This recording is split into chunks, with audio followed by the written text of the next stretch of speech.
പശ്ചിമേഷ്യയിൽ സംഘർഷം തുടരുന്ന സാഹചര്യത്തിൽ ഗൾഫ് രാജ്യങ്ങളിൽ നടക്കാനിരുന്ന CBSE പരീക്ഷകൾ വീണ്ടും മാറ്റി. ഇതോടെ വിദ്യാർത്ഥികൾ പ്രതിസന്ധിയിലാണ്. പകരം സംവിധാനം ഏർപ്പെടുത്തണമെന്നാണ് വിദ്യാർത്ഥികളുടെ ആവശ്യം. സംഘർഷം നിലനിൽക്കുന്ന സാഹചര്യത്തിലാണ് പരീക്ഷകൾ മാറ്റിയത്. എന്നാൽ പരീക്ഷ എന്ന് നടക്കുമെന്നതിൽ അവ്യക്തത തുടരുകയാണ്. പകരം സംവിധാനം ഏർപ്പെടുത്തണമെന്ന ആവശ്യവും ശക്തമാണ്. മാർക്ക് നൽകുന്നതിന് ബദൽ സംവിധാനം വേണമെന്നതടക്കമുള്ള ആവശ്യങ്ങൾ വിദ്യാർത്ഥികളുടെ ഭാഗത്തു നിന്നുണ്ട്. അനുയോജ്യമായ നടപടികൾ സ്വീകരിക്കണമെന്നാവശ്യപ്പെട്ട് വിദ്യാർത്ഥികൾ CBSEക്ക് കത്ത് നൽകി.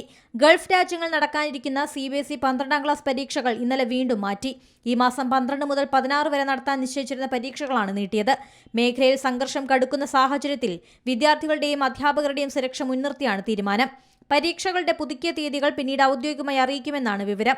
നേരത്തെ നിശ്ചയിച്ചിരുന്ന ടൈം ടേബിൾ പ്രകാരം പരീക്ഷയ്ക്ക് തയ്യാറെടുത്തിരുന്ന ഇന്ത്യൻ വിദ്യാർത്ഥികളെയാണ് തീരുമാനം ബാധിക്കുന്നത്. UAE ഉൾപ്പെടെയുള്ള ഗൾഫ് രാജ്യങ്ങൾക്ക് നേരെ കഴിഞ്ഞ ദിവസങ്ങളുണ്ടായ മിസൈൽ ഡ്രോൺ ആക്രമണങ്ങളുടെ പശ്ചാത്തലത്തിലാണ് പരീക്ഷാ നടത്തിപ്പ് നീളുന്നത്. വിദ്യാർത്ഥികൾക്ക് സുരക്ഷിതമായ പരീക്ഷാ കേന്ദ്രങ്ങളിലെത്താൻ കഴിയാത്ത സാഹചര്യമുള്ളതിനാലാണ് പരീക്ഷകൾ മാറ്റിയത്. International desk Zee Malayalam news.